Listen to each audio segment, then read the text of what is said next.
Hi everyone, I'm Hayden. Welcome to my channel. If you look at the Hong Kong skyline, you see a masterpiece of verticality. Thousands of skyscrapers, millions of people, all compressed into just 1,100 square kilometers. Most visitors see this as a chaotic urban jungle, but to an urban planner, Hong Kong is a miracle of precision. But have you ever wondered how a city with almost no natural resources and very little flat land became one of the wealthiest hubs on the planet? The secret isn't just in the banks of Central, it's buried deep underground. While subways in London, New York, and Paris are often seen as public burdens losing hundreds of millions of dollars every year, Hong Kong has turned its transit system into a global business empire. Today, we are diving deep into the hidden DNA of our city.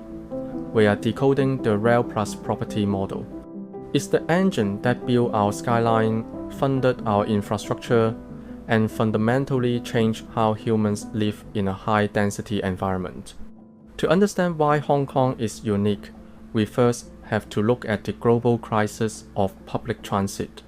In most Western cities, the fare box recovery ratio is the percentage of costs covered by ticket sales is shockingly low, usually is around 30 to 50%. This means for every dollar spent on a train ride, the government has to chip in another dollar from taxpayers just to keep the system running. In Hong Kong, the MTR doesn't just survive, it thrives. It maintains a 99.9% punctuality rate, while charging some of the lowest fares in the developed world. But here is the paradox. The ticket sales are not where the real money is. If we go back to the 1970s, when the MTR was first being planned, the British colonial government faced a dilemma. They needed a mass transit system to support a growing population, but they didn't want to go into massive debt. They needed a self-sustaining model. That was the birth of a radical idea. What if the railway company wasn't just a transport operator, but the city's primary landlord? Let's break down the technical brilliance of the RAL plus property or R plus P model. It's a form of what urban planners call value capture. In a traditional city, a government builds a subway station, and the private landowners nearby get rich because their property value goes up. The government spends the money, but the private sector keeps the profit. Hong Kong flipped this. Under the R plus P model, the government grants the MTR the development rights for the land above and around a new station. The MTR pays the government a greenfield premium. This is the price of the land as if it were an empty field with no railway. The MTR then partners with private developers. The developers build the luxury towers and malls, and the MTR takes a massive cut of the profits or keeps ownership of the shopping malls for recurring rental income. Because the station is right there, the land value increased by 500% or even 1,000%. This capture value is so massive that it pays for the entire cost of building the multi-billion-dollar railway line. No taxpayer money required. This gave birth to the transit-oriented development, TOD philosophy. To see this in its most extreme form, look at Lohas Park or Tai Kwu Shing. A few decades ago, Lohas Park was a landfill and industrial site. It was essentially dead land. But the MTR didn't just extend a line there. They designed a city within a city for 60,000 people. Notice how these residential towers are perfectly synchronized with the station. In Hong Kong, we don't build railways to serve existing neighborhoods. We build railways to create new ones. This allows for extreme efficiency. You don't need a car. You don't even need a bus. Everything you need is within a 500-meter radius of the station. By controlling the land, the MTR controls the density, ensuring that there is always a constant stream of thousands of passengers ready to use the trains every single minute. It's a perfectly closed loop of supply and demand. But the R plus P model isn't just about apartments, it's about vertical urbanism. Walk into the Elements Mall above Kowloon Station or IFC above Hong Kong Station. These aren't just malls, they are transport hubs, office centers, and luxury living spaces all fused into one structure. The MTR manages over 13 world-class shopping malls and millions of square feet of office space. This creates a unique lifestyle.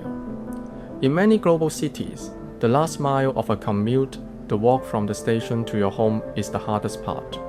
In Hong Kong, we've eliminated the last mile. The elevator is your commute. You can live, work, dine at a Michelin star restaurant, and go to the cinema without ever experiencing a drop of rain or the summer heat. This level of convenience is a product of the MTR's dual role as both the mover and the maker of the city. If we look at the financials, the results are staggering. In a typical year, the MTR's property and management businesses contribute significantly more to its underlying profit than the actual train fares. This financial muscle gives Hong Kong a massive advantage. While the New York MTA struggles to find money for basic maintenance, the MTR is constantly upgrading. We have 5G in tunnels, spotless stations, and the capital to invest in massive new projects like the Northern Metropolis. Furthermore, because the Hong Kong government is the majority shareholder of the MTR, these property profits eventually flow back into the public treasury in the form of dividends. In a way, the high-end shopping malls of Central are indirectly paying for the education and healthcare of the city. It is a brilliant, self-sustaining financial machine that turns land into mobility. However, no model is perfect. There is a darker side to this success story. Critics often point to property hegemony. Because the MTR relies on property profits to fund the railway, it has an inherent incentive to keep property prices high. To maximize profits, they often partner with big developers to build luxury apartments rather than affordable housing. This has contributed to Hong Kong becoming the most expensive housing market in the world. When convenience is tied to a profit-seeking business model, space becomes a commodity that many can no longer afford. We have a world-class railway, but we also have thousands of people living in tiny subdivided flats. The R plus P model built the city's wealth, but some argue it also deepened the city's inequality. Is a 99% punctuality rate worth the world's highest rent? That is the question every Hong Konger has to face. The MTR is more than just a subway.